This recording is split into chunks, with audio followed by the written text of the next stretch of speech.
Assalamualaikum warahmatullahi wabarakatuh. Bertemu kembali kita dalam channel Belajar Bareng Dewi Cahyani Pangestuti. Pada kesempatan kali ini kita akan belajar mengenai anggaran tenaga kerja. Beberapa bab yang akan kita pelajari dalam anggaran tenaga kerja ini yaitu yang pertama mengenai pengertian dan fungsi anggaran tenaga kerja, yang kedua mengenai jenis tenaga kerja dan sistem upah, yang ketiga penentuan standar jam kerja tenaga kerja langsung, dan yang keempat studi kasus yaitu penyusunan anggaran tenaga kerja. Pengertian anggaran tenaga kerja. Anggaran tenaga kerja adalah anggaran yang merencanakan secara terperinci tentang upah yang akan dibayarkan kepada tenaga kerja langsung untuk periode yang akan datang. Nah, anggaran tenaga kerja ini seperti halnya anggaran bahan mentah atau bahan baku hanya merencanakan unsur dari tenaga kerja langsungnya saja. Dan seperti halnya anggaran bahan mentah, anggaran tenaga kerja ini juga selalu dikaitkan dengan anggaran produksi yang telah disusun sebelumnya. Penyusunan anggaran tenaga kerja langsung ini adalah bagian dari perencanaan tenaga kerja. Sebagaimana diketahui juga, perencanaan tenaga kerja ini meliputi aspek yang luas sekali sehingga perlu dipertimbangkan secara matang oleh pimpinan perusahaan.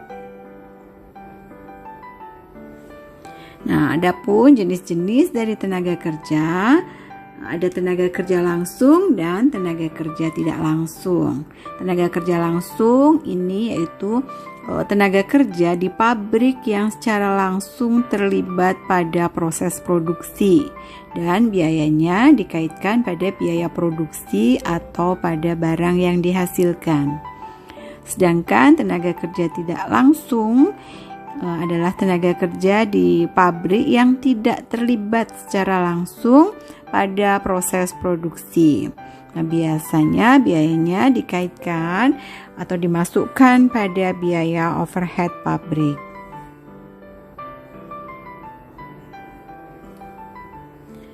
Adapun karakteristik dari masing-masing tenaga kerja. Yang pertama, karakteristik tenaga kerja langsung, yaitu besar kecilnya biaya berhubungan secara langsung dengan tingkat kegiatan produksi. Kemudian, biaya yang dikeluarkan merupakan biaya variabel. Dan kegiatan tenaga kerja ini dapat langsung dihubungkan dengan produk akhir untuk penentuan harga pokok produksi. Sedangkan karakteristik tenaga kerja tidak langsung yaitu besar kecilnya biaya tidak berhubungan secara langsung dengan tingkat kegiatan produksi. Biaya yang dikeluarkan merupakan biaya semi-fix atau semi-variable. Tempat kerja tidak harus selalu di dalam pabrik, tapi dapat juga di luar pabrik.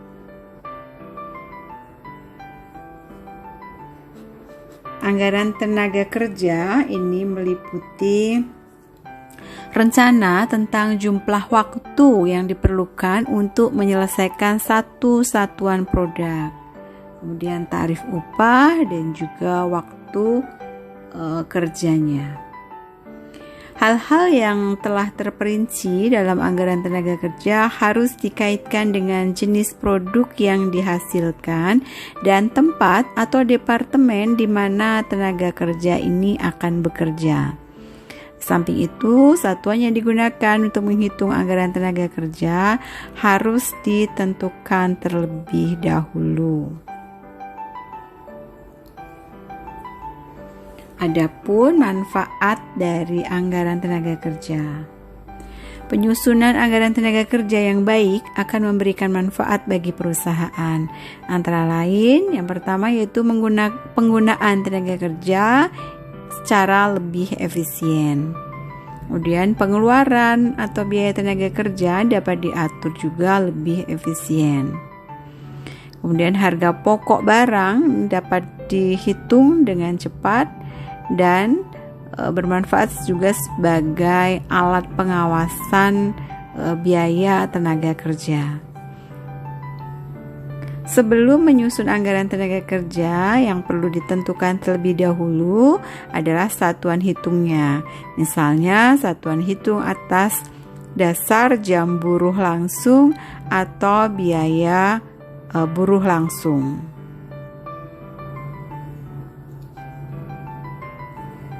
Informasi yang harus tercantum dalam anggaran jam buruh kerja langsung ini yaitu yang pertama jenis barang yang dihasilkan perusahaan, yang kedua bagian-bagian dalam proses produksi tersebut, dan yang ketiga standar jam buruh langsung yang diperlukan untuk tiap jenis barang.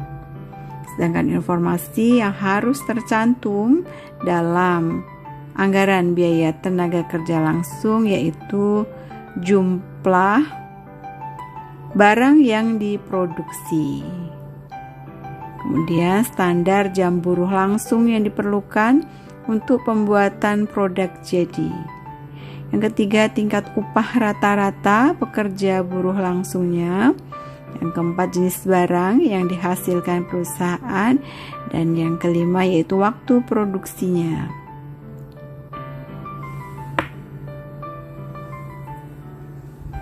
Berikut adalah faktor-faktor yang mempengaruhi anggaran tenaga kerja. Faktor-faktor yang perlu diperhatikan dalam penyusunan anggaran tenaga kerja yaitu kebutuhan tenaga kerja, kemudian pencarian atau penarikan atau rekrutmen tenaga kerjanya, kemudian pelatihan bagi tenaga kerja baru, juga evaluasi dan spesifikasi pekerjaan bagi para tenaga kerja, kemudian gaji dan upah yang harus diterima oleh tenaga kerja, dan pengawasan tenaga kerja. Persiapan-persiapan dalam penyusunan anggaran tenaga kerja. Sebelum menyusun anggaran tenaga kerja, perlu ditentukan terlebih dahulu dasar satuan utama yang digunakan untuk menghitungnya. Seringkali ditemui dalam praktik, yakni satuan hitung atas dasar jam tenaga kerja langsung atau direct labor hours dan biaya tenaga kerja langsung. Berikut langkah-langkah yang harus dipersiapkan untuk menyusun anggaran tenaga kerja. Yang pertama yaitu kita membuat manning table yang merupakan daftar kebutuhan tenaga kerja. Yang di dalamnya ini menjelaskan mengenai jenis atau kualifikasi tenaga kerja yang dibutuhkan, kemudian jumlah tenaga kerja masing-masing dan juga tingkatannya, serta bagian-bagian yang membutuhkan tenaga kerja tersebut. Yang kedua, penentuan standar tenaga kerja. Langkah selanjutnya adalah menghitung jam kerja langsung untuk masing-masing jenis barang yang dihasilkan atau masing-masing bagian.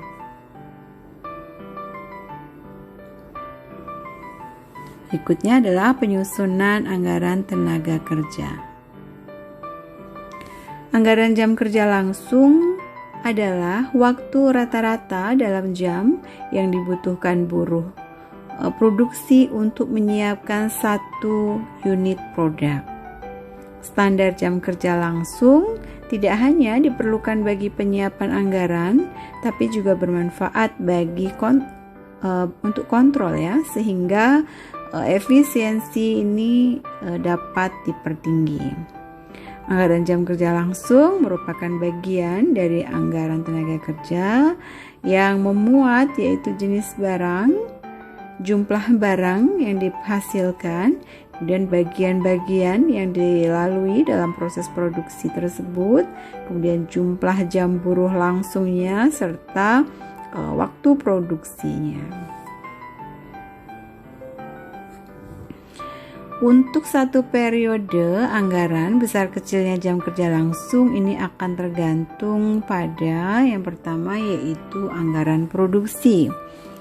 Besarnya produksi per periode ini tergantung pada kebijakan produksi yang digunakan oleh perusahaan. Yang kedua, standar pemakaian jam kerja langsung. Standar pemakaian jam kerja langsung atau JKL adalah jumlah jam kerja yang dibutuhkan untuk menyelesaikan satu unit produk. Standar jam kerja langsung ini biasanya dapat diketahui melalui misalnya observasi ya, dilakukan dengan cara menghitung produk yang dihasilkan pada satu periode. Kemudian kita juga dapat mengetahuinya dari data historis, yaitu dengan mengetahui data produksi dan jam kerja yang digunakan dalam satu periode. Ini bisa dijadikan sebagai standar untuk waktu yang akan datang. Kemudian untuk mengetahui JKL juga bisa dilakukan dengan mengikuti standar yang digunakan oleh perusahaan yang sejenis atau mengikuti standar yang telah ditetapkan oleh suatu industri. Anggaran jam kerja langsung ini dihitung yaitu dengan cara anggaran produksi dikalikan standar jam kerja langsung.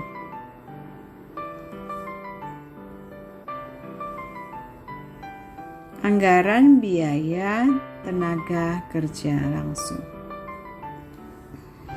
Anggaran biaya tenaga kerja langsung merupakan bagian dari anggaran tenaga kerja yang secara terperinci ini memuat dari jenis barang, jumlah, kemudian bagian yang dilalui dalam proses produksi, jumlah jam kerja langsung, tingkat upah rata-rata, dan waktu produksi barang tersebut. Anggaran biaya tenaga kerja langsung dalam satu tahun ini akan tergantung pada anggaran tenaga kerjanya. Jadi semakin besar anggaran tenaga kerja langsung pada masing-masing produksi, maka anggaran biaya tenaga kerja langsungnya secara keseluruhan juga akan semakin besar. Kemudian yang kedua tergantung juga pada tarif upah per jam kerja langsungnya. Tarif upah pada masing-masing bagian ini dimungkinkan berbeda jumlahnya. Semakin tinggi upah pada masing-masing bagian produksi tersebut, maka biaya tenaga kerja langsung totalnya juga akan semakin besar. Besarnya anggaran tenaga kerja langsung secara keseluruhan ini bisa dihitung menggunakan rumus, yaitu anggaran biaya tenaga kerja langsung sama dengan anggaran jam kerja langsung dikalikan dengan tarif upahnya atau per jam kerja langsungnya.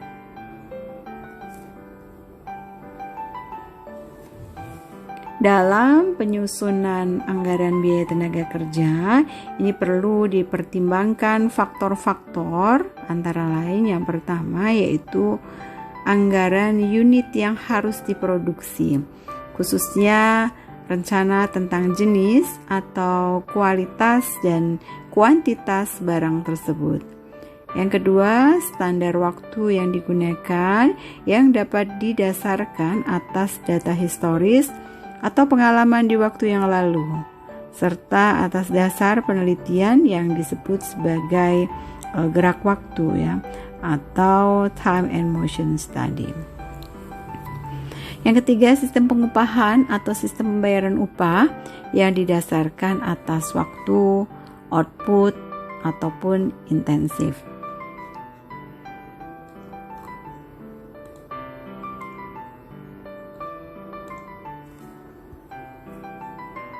Berikutnya kita ke contoh soal.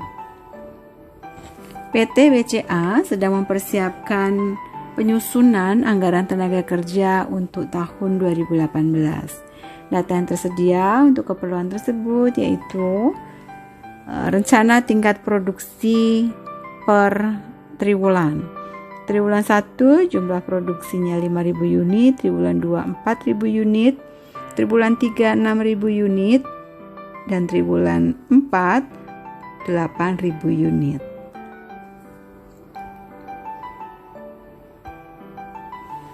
Kemudian rencana jam buruh langsung per unitnya. Untuk Departemen 1 dibutuhkan jam kerja 2,4. Untuk Departemen 2 ini membutuhkan standar jamnya 1,5. Rencana tingkat upah rata-rata per jam buruh langsung atau direct labor hour.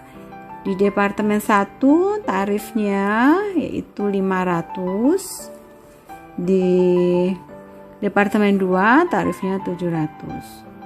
Nah, berdasarkan data-data di atas, diminta untuk menyusun anggaran jam kerja langsung menurut waktu, departemen, dan produk. Dan juga diminta untuk menyusun anggaran biaya tenaga kerja langsungnya menurut waktu, departemen, dan juga produknya. Berikut adalah anggaran jam kerja langsung menurut waktu, departemen, dan produksi. Jadi kita menyusun tabel seperti ini. Di dalamnya ada yang menggambarkan waktu tadi triwulan 1 sampai dengan 4. Kemudian Departemen 1 dan Departemen 2. Departemen 1 tadi diproduksi sebanyak 5.000, 4.000, 6.000 dan 8.000. Standarnya jam kerjanya Departemen 1 2,4. Sehingga dari sini kita bisa mencari jumlah jamnya. Jumlah jam kerja langsung ini dengan cara mengalihkan antara banyaknya produksi dengan standar jamnya. Kemudian ditotal seluruhnya dari triwulan 1 sampai dengan triwulan 4, yaitu sebesar 55.200. Demikian juga di Departemen 2, dari jumlah produksinya kemudian dikalikan dengan standar jamnya. Di Departemen 2 standar jam kerja langsungnya yaitu 1,5 jam. Sehingga kita bisa mengalihkan jumlah jam totalnya Departemen 2 dengan jumlah produksinya, sehingga didapat di Departemen 2 ini totalnya yaitu sebesar 34.500. Kemudian untuk total jam di Departemen 1, Departemen 2 kita bisa menjumlahkannya, yaitu totalnya sebesar 89.700. Kemudian untuk anggaran biaya tenaga kerja langsung menurut waktu, departemen, dan juga produksi, kita bisa menyusun tabel seperti ini. Sama dengan yang tadi, periodenya triwulan 1 sampai dengan 4. Kemudian Departemen 1 dan ada Departemen 2. Departemen 1 kita tadi sudah mendapatkan nilai untuk jam kerja langsungnya sebesar triwulan 1 12.000, triwulan 2 9.600, dan seterusnya. Untuk upahnya yang berlaku di Departemen 1 yaitu sebesar 500. Sehingga kita bisa mencari biaya tenaga kerja langsung untuk Departemen 1 yaitu dengan cara mengalihkan jam kerja langsung dengan upahnya.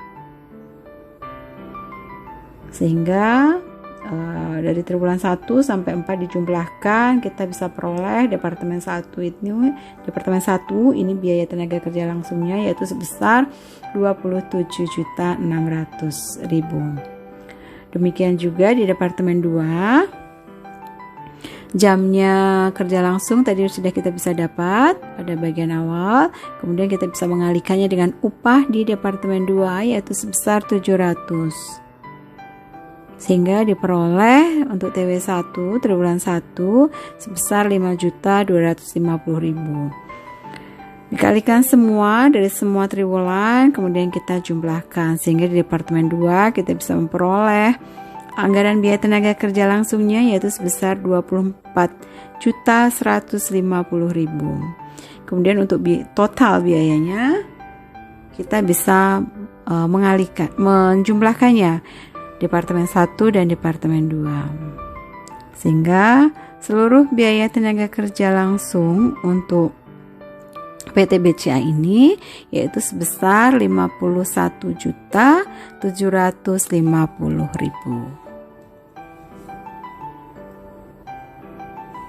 Ya, baik, demikian materi anggaran tenaga kerja. Semoga materi ini dapat bermanfaat. Jangan lupa untuk like dan subscribe channel kita ini agar channel ini terus bisa memberikan manfaat. Sampai ketemu lagi di materi lainnya. Assalamualaikum warahmatullahi wabarakatuh.